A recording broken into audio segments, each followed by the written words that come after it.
Hi folks, Ed Amoroso here. I am at the Gartner conference in Washington with my very good friend Kirsten Bay, CEO of CyberAdapt.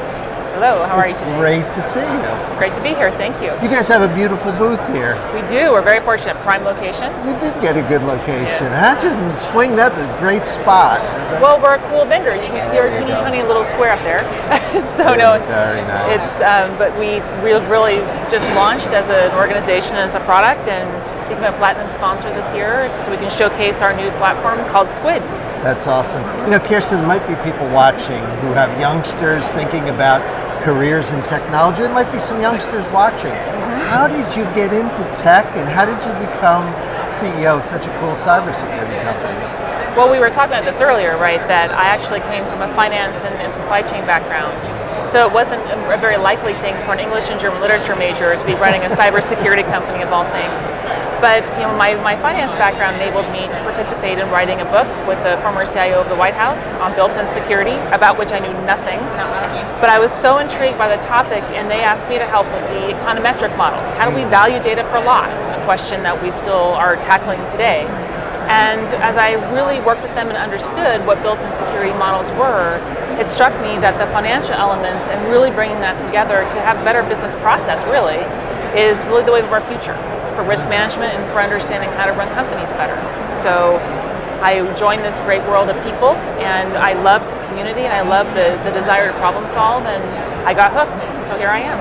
And it's not been just a couple of weeks. You were with in cybersecurity probably a good decade or so, right? A decade now, yes. So started on the policy side, and then went and worked with eyesight partners and did policy integration and policy management, and then started running companies on my own, and was brought in to stand up this detection technology, and here we are. That's great. Now tell us about CyberAdapt. What's the 101 on the company, on its offering, and why people should be excited about your offering? Well, the core of our solution is really around detection, and it's solving the problem for when someone wants to move laterally into the network. So when we began the company, we really developed a threat-centric approach because, again, we're intelligence people by trade. Wanted to really help people understand the what do I do question for solving intrusions into a network. But I also saw there was a tremendous blind spot, not just in the internal portion of the network, but also for off-premise devices, laptops, tablets, phones. There was no capability to be able to look at full packet capture in the same way you could do internally in the network. So we integrated a full IPsec tunnel to be able to take that technology and push it against our detection and understand when the same type of bad events are happening at an end user perspective as well as inside the network.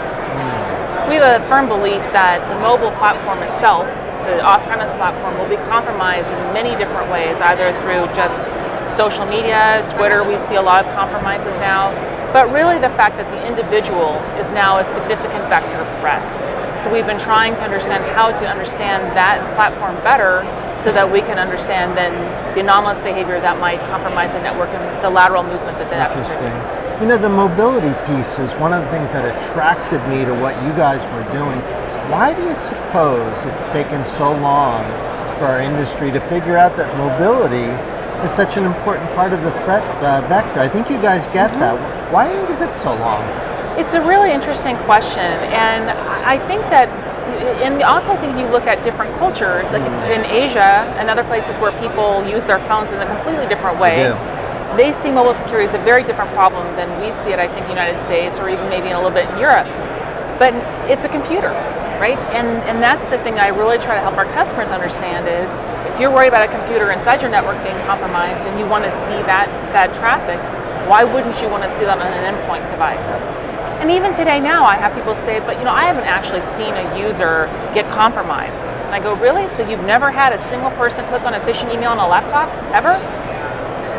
And they go, oh, well, I guess, but that's different. And I go, but it isn't different. And that's what people need to recognize is traffic is traffic is traffic. Yeah, that's true. You see almost all your customers move into cloud. Is that, yes, absolutely. That's pretty much an axiom. How does that affect the architecture and the use of a product like the one that you guys provide your customers?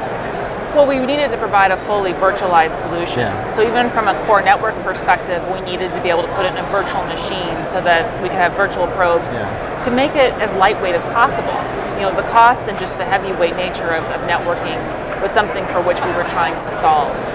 So we've launched this platform recently where everything's completely virtualized now, and that really helps our customers scale very quickly, deploy very quickly. I mean, one of the big challenges, as you know, is that just the workload that's on the security professional these days, to be able to give ease of deployment both internally and to their users is something that we've really tried to reduce the friction around. I think that's right. You see a future where people are going to be pointing and clicking to buy security solutions? It seems like that might be...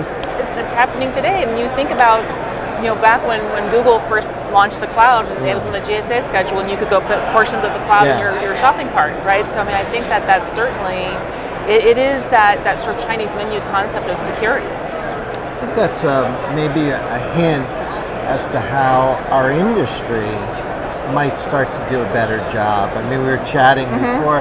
I worry that the offense has been so far ahead of the defense for so long. What do you think? Like, do we have a prayer of ever catching up as defenders? I think we do. Yeah, and I've been trying to demystify this world a little bit for people. And so I think about sort of the Wild West and moving money around, right? And we've always had bank robbers or someone trying to steal money of some kind. And offense always outpaced defense in some way. I mean, this is, of course, how we got the Secret Service to protect the movement of money with Wells Fargo stagecoaches, right?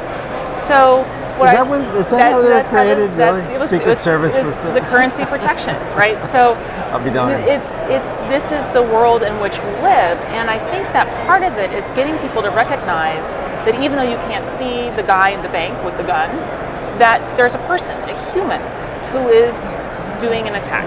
And so we need, I think, to think about that finger on the keyboard, but also the face.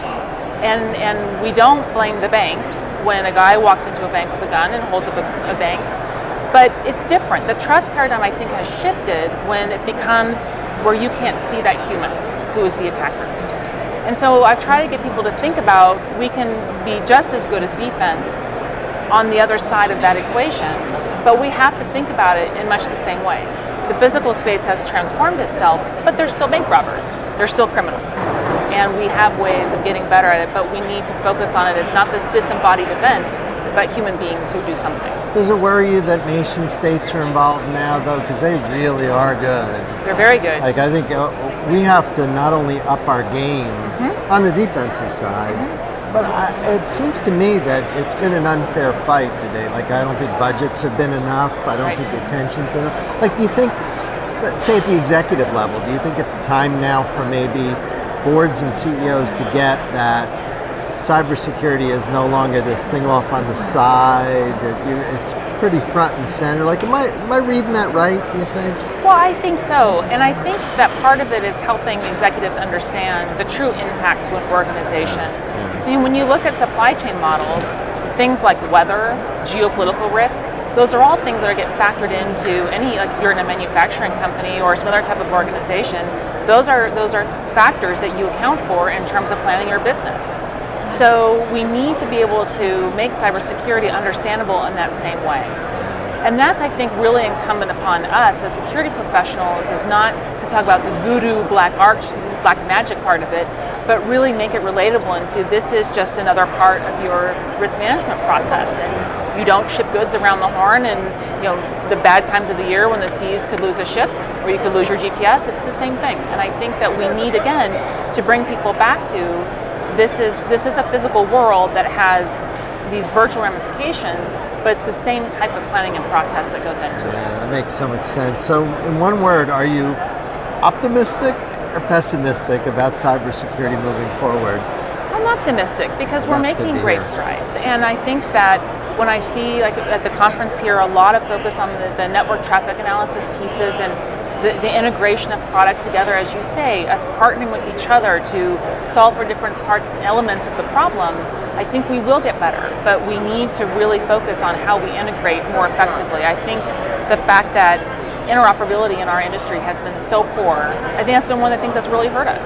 But I think that's improving a great deal. If people want to learn more about CyberAdapt, is their website the best place to start? Absolutely. Young people too? Yep, cyberadapt.com. That's great. So it's wonderful to sit and chat with you. Such a pleasure. Love the setup here, and I appreciate you spending some time. Thank you very much. It's a pleasure. Nice to see you, Kirsten. So nice to see you. We'll see you next time.